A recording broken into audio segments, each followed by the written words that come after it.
தொகுதி மறுசீரமைப்பு, ஹிந்தி எதிர்ப்பு, கீழடி என அனைத்து விஷயங்களிலும் அரசியல் செய்து வரும் திமுக எதிர்வரும் சட்டமன்ற தேர்தலில் தோல்வி அடைவது நிச்சயம் என நடுவண் இணையமைச்சர் எல் முருகன் தெரிவித்துள்ளார். திமுக தோல்வி மனநிலையில் இருந்து கொண்டிருக்கிறார்கள். திமுக தோல்வியை அடைவது நிச்சயம். அந்த தோல்வி பயத்திலிருந்து அவர்கள் வெளில வருவதற்காக பல முயற்சிகளை செய்து கொண்டிருக்கிறார்கள். ஒன்று, இந்த டீலிமிட்டேஷன் சொன்னாங்க, அது மக்கள்கிட்ட எடுபடல. இன்னொன்று, இந்தி எதிர்ப்புன்னு சொன்னாங்க, மக்கள்கிட்ட எடுபடல. இன்னொன்று, நீட்டுன்னு சொன்னாங்கன்னா தமிழ்நாட்டிலிருந்து இன்னைக்கு நீட்டுக்கு அதிகமான மாணவர்கள் நீட்டில் தேர்ச்சி பெற்று போய் கொண்டிருக்கிறார்கள். இப்படி திமுகவினுடைய ஒவ்வொரு செயல்களும் கூட மக்கள் மத்தியில ஆதரவு இல்லாத சூழ்நிலை இருந்து கொண்டிருக்கிறது.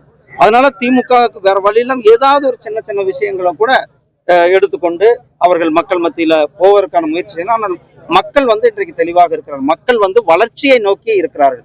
ஒரு முழுமையான விளக்கங்கள் கேட்கும் பொழுதே அது உடனே எதிரானவர்கள், உடனே தமிழுக்கு இது அல்ல.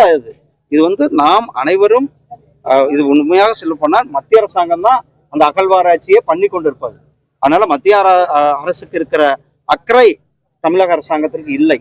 நாம் நம்மளுடைய தமிழருடைய பண்பாடாகட்டும், தமிழருடைய தொன்மையாகட்டும், தமிழருடைய வரலாறு ஆகட்டும், இதெல்லாம் கொண்டு வருவதில் நாம்